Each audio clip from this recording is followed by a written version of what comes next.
2024 లేదా 25లో డిగ్రీ లేదా బీటెక్ చదివారా? సాఫ్ట్‌వేర్ జాబ్ కోసం ఎదురు చూస్తున్నారా? అయితే కోడ్ జ్ఞాన్ 100 డేస్ కోర్సులో చేరండి. జాబ్ సాధించండి. నమస్తే, వెల్కమ్ టు సుమన్ టీవీ. నేను మీ యాంకర్ శ్రీ. రైట్ ను మనతో పాటు ఉన్నారు హైకోర్టు అడ్వకేట్ అలగరి రవీంద్రనాథ్ గారు. ఈ మధ్య కాలంలో విపరీతంగా అక్రమ సంబంధం కేసులు అయితే చాలా ఎక్కువైపోయాయి అని చెప్పొచ్చు.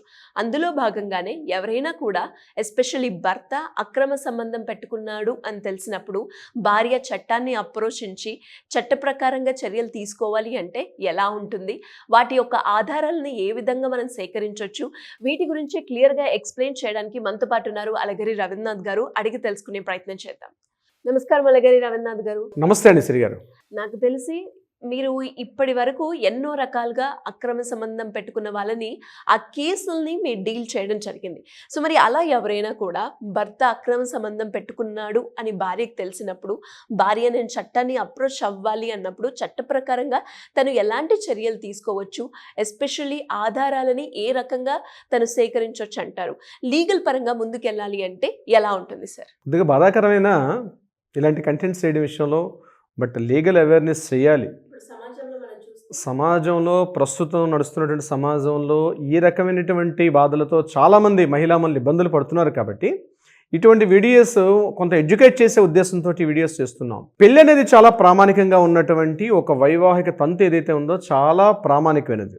కానీ కొన్ని సందర్భాల్లో భార్యకు భర్త కావచ్చు, భర్త భార్యకు కావచ్చు, కొన్ని సందర్భాల్లో ఒకరి మీద ఒకరికి ఏదైనా కారణాలు రీత్యా కాస్త తగ్గిన తర్వాత అక్రమ సంబంధాలన్నీ ఇటీవల కాలంలో బాగా పెరిగాయి.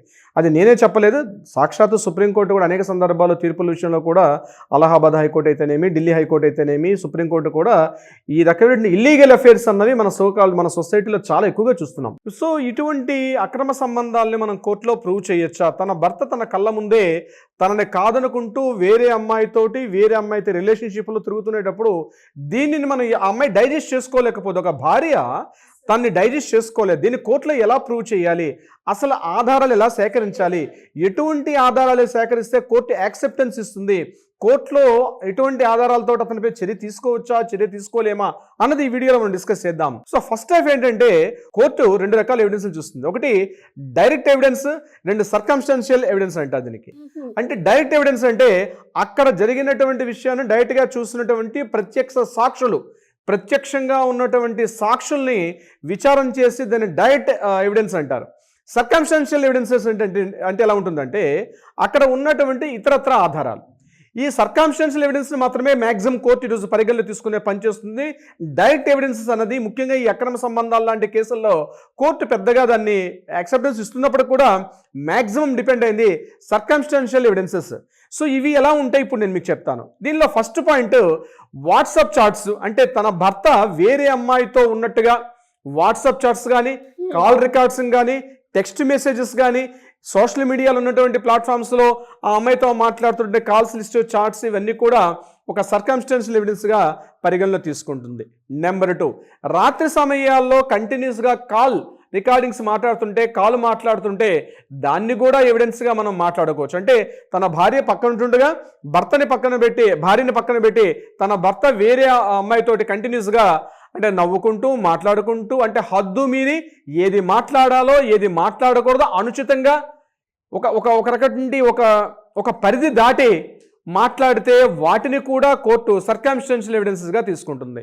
ఇక నెంబర్ 3, ఒకటి వీళ్ళు ఎక్కడైనా కలిసి తన భర్త వేరే అమ్మాయితోటి ఇతరత్ర ఏదైనా హోటల్లో కానీ లాడ్జెస్లో కానీ ఉంటే అక్కడ ఉన్నటువంటి హోటల్ బిల్స్, లాడ్జ్ బిల్స్, వీరు ఎక్కడైనా రెస్టారెంట్లో వాళ్ళు ఏదైనా ఫుడ్ అట్లా తీసుకుంటే ఆ యొక్క బిల్స్, అక్కడ ఏదైనా దగ్గరలో అవకాశం ఉంటే సీసీ ఫుటేజెస్ అవి కూడా మనం తీసుకునే ప్రయత్నం చేయొచ్చు. ఇక 4వది ఫ్లైట్ టికెట్స్ లేదా బస్ టికెట్స్, ట్రైన్ టికెట్స్, లేదా కార్ ఏదైనా హైర్ చేసుకుంటూ తన భర్త వేరే చోటికి ఏదో ఆఫీస్ పని మీద వెళ్తున్నానని చెప్పి వేరే ప్లేస్కి వెళ్తునేటప్పుడు ఆ అమ్మాయితో తను ఉన్నాడని చెప్పి చూపించేటటువంటి ఆధారాలు, అటువంటి ఫ్లైట్ టికెట్స్ కానీ బస్ టికెట్స్ కానీ, లేదా ఇప్పుడు నేను చెప్పినటువంటి కారు హైర్ చేసుకుంటూ వెళ్ళడం, లేదా తన కారులోనే తన అమ్మాయితో వెళ్తున్నటువంటి ఎక్కడైనా టోల్ గేట్స్లో ఉన్నటువంటి ఆ టోల్ గేట్ తాలూకా సీసీ ఫుటేజెస్ కానీ ఇలాంటివన్నీ కూడా సర్కమ్స్టాన్షియల్ ఎవిడెన్స్గా పనిచేస్తాయి. దీంతో పాటు మరొకటి బ్యాంక్ ట్రాన్సాక్షన్స్. అంటే ఆ అమ్మాయికి తన భర్త అకౌంట్ నుంచి ఆ అమ్మాయికి కంటిన్యూస్గా అమౌంట్ వెళ్ళడం, అంటే కొంత అమౌంట్ పంపించడం కానీ, లేకపోతే ఏదైనా గిఫ్ట్లు కొనడం కానీ, అంటే ఆ అమ్మాయికి గోల్డ్ ఐటమ్స్ పర్చేజ్ చేయడం కానీ, లేకపోతే గిఫ్ట్ లాంటి ఐటమ్స్ పర్చేజ్ చేస్తున్నట్టు ఏంటంటే భర్త యొక్క అకౌంట్ నుంచి ట్రాన్సాక్షన్స్ జరిగినట్టుగా మనం చూపించుకోగలిగితే, ఒక బంగారం షాప్కి వెళ్ళి ఆమెకు ఒక వడ్డానో లేకపోతే ఏదైనా నగ ఏదైనా కొన్నాడు అనుకోండి, తన భర్త వేరే అమ్మాయికి అటువంటి గిఫ్ట్లు కానీ, నావెల్టీస్ కానీ, లేకపోతే ఇతరత్ర ఏదైనా ప్రైజ్ మనీ కానీ ఇస్తున్నట్టుగా ఉంటే దాన్ని కూడా చూపించుకోవచ్చు. ఆఫీస్ పని మీద, లేకపోతే హోటల్స్, రెస్టారెంట్, ఇప్పుడు నేను చెప్పినట్టుగా అక్కడికి వెళ్తే అది కూడా చూపించుకునే సందర్భం ఉంటుంది. అంటే ఇటీవల కాలంలో ఏమైందంటే, నేను ఆఫీస్ పని మీద వెళ్తున్నా అని చెప్పి తన భర్త అమ్మాయితో వెళ్తున్నాడు, అదే సమయంలో ఆ అమ్మాయి కూడా అక్కడే ఉన్నట్టుగా మన ఆధారాలు చూపించుకోగలిగితే ఇవన్నీ కూడా సర్కమ్స్టాన్షియల్ ఎవిడెన్సెస్గా ఇవన్నీ కూడా పనిచేస్తాయి.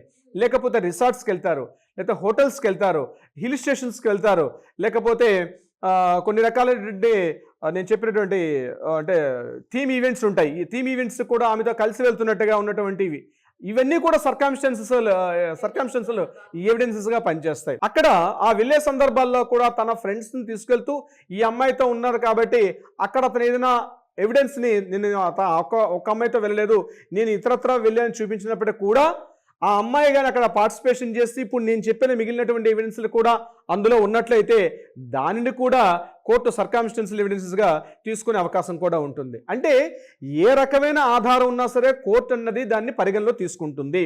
WhatsApp, chats, email, social media ఒక్కటే కాకుండా ఇప్పుడు నేను చెప్పినటువంటి ఇన్ని పాయింట్స్లో ఏ పాయింట్ని కూడా మనం కోర్టులో నిరూపణ చేసుకునేడానికి అవకాశం ఉంటుంది. అయితే ఇక్కడ మన మహిళలు గుర్తుపెట్టుకోవాల్సింది సెక్షన్ IPC 497 అంటే అడల్టరీ.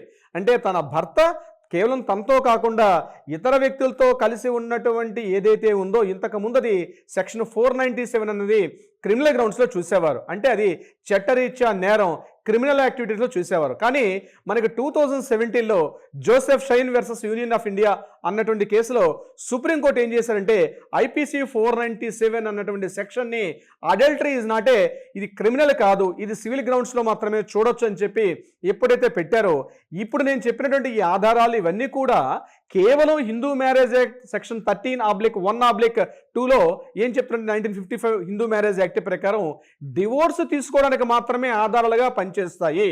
అంతే తప్పించి ప్రత్యేకంగా అతని పైన చట్టరీత్యా లేకపోతే 2 సంవత్సరాలు, ఏడాది పాటో, 3 ఏళ్ల పాటో అతన్ని జైలు శిక్ష కావచ్చు, జరిమానా కావచ్చు, ఇతరత్ర వేసే అవకాశం లేదు. కానీ ఈ రకంగా తన భర్త వేరే అమ్మాయితో కలిసి తిరుగుతున్నట్టుగా ఉంటే డివోర్స్ గ్రౌండ్స్లో మాత్రం ఇవన్నీ కూడా ఈ ఆధారాలు పనిచేస్తాయి. బట్ అడల్టరీగా మాత్రం పనికొచ్చే అవకాశాలు మాత్రం లేదు. అంటే ఇక ఇద్దరు కూడా ఈ అమ్మాయిని కాకుండా అతను వేరే అక్రమ సంబంధం పెట్టుకున్నాడు కాబట్టి కేవలం డివోర్స్ గ్రౌండ్స్కి మాత్రమే పనిచేస్తాయి. ఇలా చెప్తే నా దగ్గరకు వచ్చే క్లయింట్స్ చాలామంది బాధపడుతుంటారు.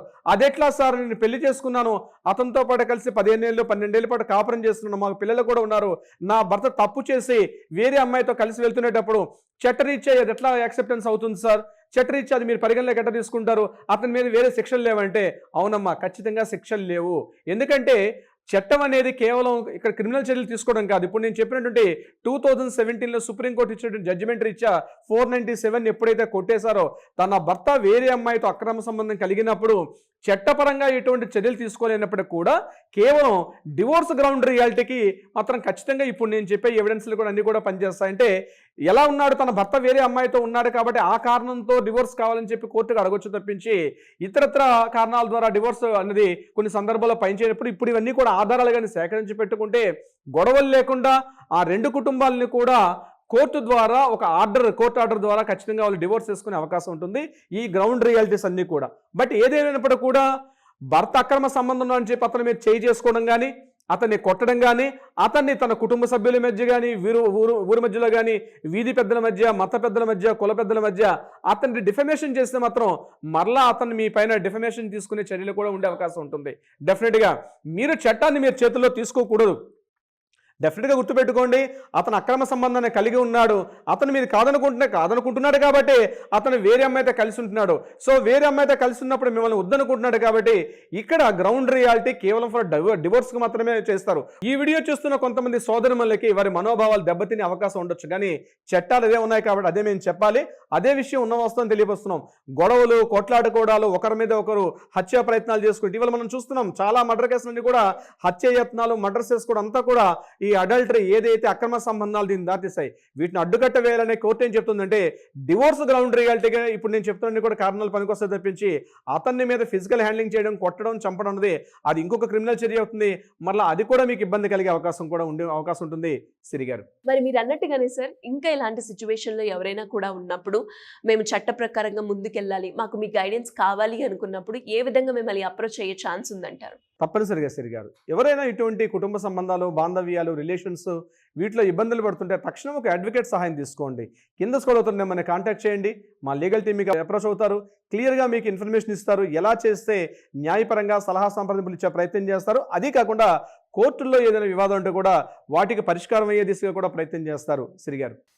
Thank you sir, thank you so much. Thank you so much Sri గారు.